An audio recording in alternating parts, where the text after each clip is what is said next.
Jumpa kembali pada video pembelajaran mata kuliah analisis proses bisnis.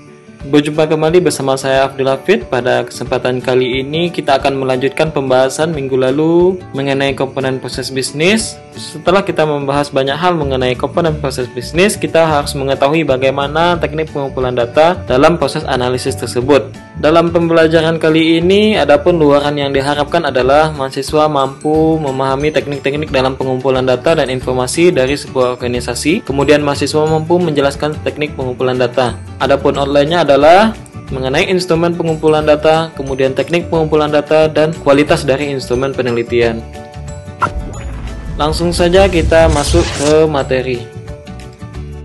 Dengan mengetahui komponen proses bisnis, kita dapat mengetahui alur dari sebuah proses bisnis agar dapat mengetahui atau melakukan perbaikan terhadap sebuah proses sistem. Dari variabel penelitian dan menentukan sumber data penelitian, dapat diidentifikasi data apa yang diperlukan. Selanjutnya, kita dapat menentukan dari mana sumber datanya. Apabila kita dapat menentukan sumber datanya, maka selanjutnya kita menetapkan atau menentukan instrumen atau alat dari pengumpulan data. Misalnya, seorang peneliti ingin mendapatkan data tentang selera konsumen dari suatu perusahaan. Sumber datanya tentu adalah konsumen atau orang itu. Nah, bagaimana kita mengetahui atau mendapatkan datanya? Tentu kita akan melakukan pertanyaan atau bisa melakukan wawancara terhadap konsumen tersebut. Nah, wawancara dikatakan sebagai alat atau instrumen dalam proses pengumpulan data. Instrumen atau alat ini sendiri merupakan pedoman dan acuan untuk pengumpulan data terhadap selera konsumen tadi. Nah, pedoman atau acuan pada wawancara tersebut disebut dengan instrumen pengumpulan data. Secara umum ada 5 macam teknik pengumpulan data. Yang pertama itu kuesioner, kemudian ada interview, kemudian analisis dokumen, kemudian joint application development atau JAD, dan yang terakhir adalah observasi. Kita akan membahas kelima macam teknik pengumpulan data ini satu persatu. Sebelumnya saya ingin saudara mengetahui apa perbedaan antara metode dan instrumen itu sendiri. Nah, pada tabel saudara bisa memperhatikan hubungan antara metode atau teknik pengumpulan data dengan instrumen dari pengumpulan data. Pada umumnya, instrumen pengumpulan data dapat memiliki nama yang sama dengan metodenya, sehingga kita dapat melihat hubungan atau gambaran dari metode dengan instrumen penelitian tersebut. Misalnya, metode pengumpulan data menggunakan kuesioner atau angket, maka instrumen pengumpulan datanya juga dalam bentuk angket. Dan pada interview atau wawancara, kita dapat menggunakan pedoman wawancara, report, dan checklist. Sedangkan pada analisis dokumen kita menggunakan form laporan, gambaran organisasi, dan seterusnya. Sedangkan pada joint application development kita memanfaatkan fasilitator dan laporan. Sedangkan untuk observasi kita melakukan pengamatan. Baiklah, kita masuk kepada teknik atau metode pengumpulan data yang pertama, yaitu menggunakan kuesioner. Kuesioner adalah sejumlah pertanyaan tertulis yang digunakan untuk memperoleh informasi dari responden. Hal yang perlu kita ketahui bahwa kuesioner itu biasanya dilakukan untuk mendapatkan data dari sejumlah besar orang atau jumlah populasi yang banyak. Kuesioner dapat dilakukan secara offline dengan menggunakan kertas atau secara elektronik atau online menggunakan form online. Kemudian dalam melaksanakan kuesioner kita hanya menggunakan sampel dari populasi yang ada sebagai partisipan dalam mengisi kuesioner. Perlu adanya rancangan pertanyaan untuk menganalisa suatu kasus tertentu. Perlu rancangan pertanyaan untuk mendapatkan data yang akurat tentang sesuatu hal yang ingin kita teliti. Rancangan pertanyaan tersebut kemudian kita susun dalam bentuk daftar pertanyaan. Kemudian pada akhirnya daftar pertanyaan itu yang akan menjadi laporan dari tindakan atau langkah kita dalam kuesioner. Adapun tipe kuesioner itu ada 2 macam. Yang pertama adalah kuesioner yang bersifat pasti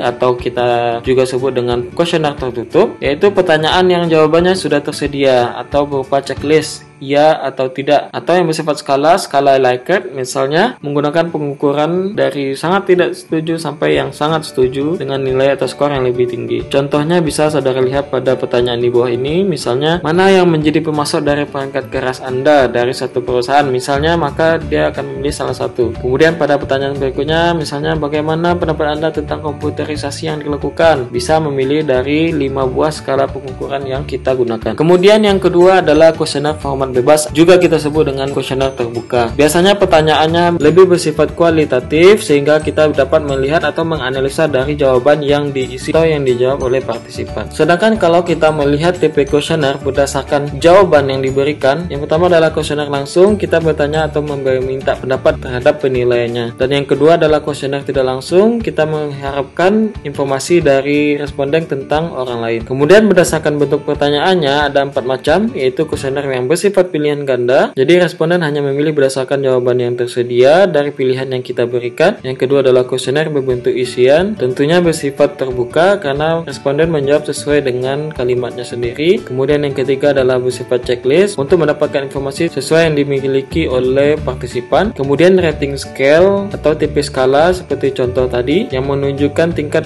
persetujuan terhadap satu hal atau pendapat yang kita ajukan, dari sangat setuju sampai ke sangat tidak setuju atau sebaliknya. Lalu bagaimana rancangan kuesioner yang baik? Dalam menyusun kuesioner kita perlu memperhatikan beberapa hal, diantaranya kita mengajukan pertanyaan yang menarik dan tidak bersifat ancaman, kemudian mengelompokkan item secara logik agar mudah untuk diisi, kemudian berurut dari yang paling mudah ke yang paling susah, kemudian menyiapkan kuesioner sepraktis mungkin, menggunakan istilah yang dapat dipahami, kuesioner tidak bias tetapi jelas, nomor pertanyaan yang jelas untuk menghindari kebingungan dalam menjawab, kemudian dengan pengelompokan pretest pertanyaan untuk mengidentifikasi pertanyaan yang sulit. Nah, dari teknik pengumpulan data menggunakan kuesioner juga terdapat kelebihan dan kekurangannya.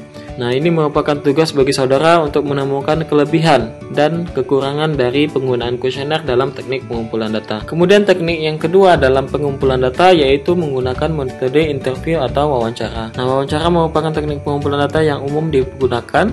Yang perlu kita ketahui dalam melakukan proses wawancara yaitu kita harus menetapkan tujuan dari proses wawancara tersebut sehingga kita dapat menentukan hasil yang kita harapkan, sehingga akan memudahkan dalam memilih narasumber dan merancang pertanyaan didasari pada kebutuhan informasi sehingga mendapatkan banyak sudut pandang dari suatu permasalahan, bisa dengan pemilihan narasumber dan responden yang dapat kita wawancarai. Misalnya pada suatu perusahaan kita dapat menggunakan beberapa responden yang berbeda secara posisi dan perannya untuk mendapatkan pandangan yang lebih luas terhadap satu hal. Kemudian langkah selanjutnya kita melakukan perancangan pertanyaan. Kemudian langkah selanjutnya kita melakukan perancangan pertanyaan interview atau wawancara. Di antaranya tipe pertanyaan itu ada yang kita sebut dengan close-end question, ada open-ended question, ada probing question. Tipe pertanyaan close-ended question ini misalnya kita ingin menanyakan sesuatu hal yang bersifat pasti dengan jawaban yang lebih terukur. Contohnya berapa jumlah customer yang dilayani pada satu hari, atau bagaimana proses prosedur pelayanan di dalam suatu buah perusahaan, dan seterusnya. Sedangkan open-ended question ini bersifat lebih terbuka. Misalnya kita ingin menanyakan pendapat terhadap suatu permasalahan dengan pertanyaan bagaimana pemikiran dalam suatu sistem yang berjalan, atau apakah permasalahan yang dihadapi ketika melakukan pekerjaan, atau strategi apa yang dilakukan untuk mendapatkan keunggulan dari sebuah proses. Sedangkan probing question lebih kepada pendapat seseorang atau narasumber terhadap suatu permasalahan, bisa dengan pertanyaan mengapa, atau bagaimana pendapat saudara, atau tentang pengalaman seseorang. Kemudian pengorganisasian pertanyaan kita bisa identifikasi dari interview tak terstruktur dan interview terstruktur. Interview yang bersifat tak terstruktur bertujuan untuk mendapatkan informasi sebanyak-banyaknya secara global, sedangkan interview terstruktur untuk mendapatkan informasi yang lebih spesifik dan pasti terhadap suatu permasalahan. Dalam proses pengidentifikasian pertanyaan, dalam mengorganisasinya kita dapat memberikan pertanyaan secara berurutan dari hal yang sangat umum ke yang lebih spesifik atau bersifat top down, atau sebaliknya dari hal yang spesifik kepada hal yang sangat umum atau bottom up. Dua model ini dapat digunakan bersamaan atau secara terpisah tergantung terhadap narasumber dan topik dari permasalahan yang kita analisis. Selanjutnya, setelah proses perancangan pertanyaan interview, kita melakukan persiapan interview dengan menunjukkan daftar pertanyaan serta jawaban antisipasi yang dapat kita lakukan untuk mendapatkan informasi lanjutan, kemudian menegaskan wilayah-wilayah pengetahuan yang ingin kita prioritaskan atau kita ingin bahas lebih jauh. Setelah itu, dalam proses pengarahan interview atau wawancara, kita harus bersikap profesional dan tidak bias dengan mencatat semua informasi yang kita dapatkan, dan jika perlu kita menggunakan tape recorder untuk menyimpan agar dapat menganalisis kembali wawancara yang telah kita lakukan. Setelah itu, dalam proses tindak lanjut kita perlu mendefinisikan atau mengidentifikasi fakta-fakta dan opini-opini yang kita dapatkan dalam proses wawancara, dan kita tuangkan dalam bentuk catatan yang dipersiapkan dalam bentuk laporan interview. Setelah itu kita dapat menentukan gap atau pertanyaan baru yang dapat kita tuangkan ke dalam